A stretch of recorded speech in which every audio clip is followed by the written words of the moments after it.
అల్లాహ్ మనిషి శరీరంలోని ప్రతి అవయవాన్ని ఒక ప్రత్యేక ప్రయోజనంతోనే సృష్టించాడు.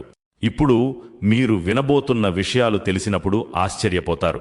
ప్రశ్న 1. అల్లాహ్ ఎందుకు కన్నీటి వ్యవస్థను తల దగ్గర, మెదడు దగ్గర ఉంచాడు?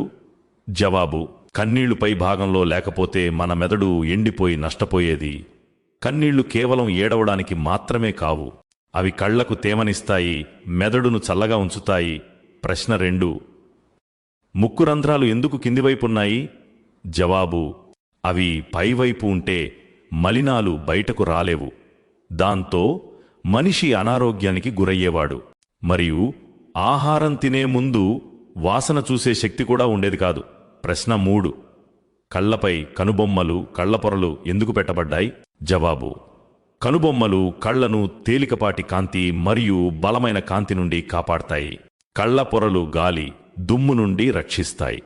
నిజమే, అల్లాహ్ అత్యుత్తమ సృష్టికర్త. ఇప్పుడు వినండి, ఖురాన్ ఏమి చెబుతుందో. నిశ్చయంగా మేము మానవుణ్ణి అత్యుత్తమమైన ఆకృతిలో సృజించాము.